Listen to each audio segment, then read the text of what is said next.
We strongly condemn the remarks that then Muslim Brotherhood leader Morsi made in 2010. The language that we have seen is deeply offensive. We completely reject these statements, as we do any language that espouses religious hatred. This discourse, and this is a broader point, this kind of discourse has been acceptable in the region for far too long and is counter to the goal of peace. President Morsi should make clear that he respects people of all faiths and that this type of rhetoric is not acceptable or productive in a democratic Egypt. Since taking office, President Morsi has reaffirmed Egypt's commitment to its peace treaty with Israel in both word and deed, and has proven willing to work with us towards shared objectives, including a ceasefire during the crisis in Gaza last year.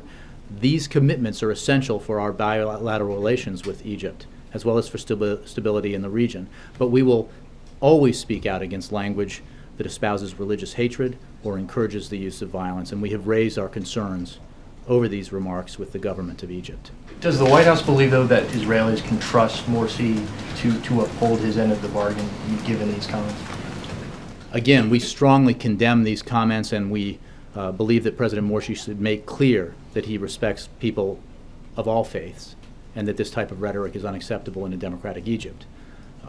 We work with President Morsi towards shared objectives because he is the elected leader of Egypt.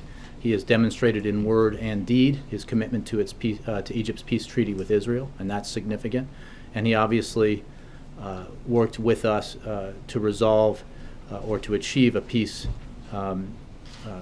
settlement in a ceasefire, rather, in the Gaza conflict last year. So this is about action. It's about deeds. And we believe that language like that is too tolerated in the region, and it has been acceptable in the region for too long, and we strongly condemn it because it's counter to peace. It is counter to the long-term interests of everyone in the region who hopes for peace and greater prosperity.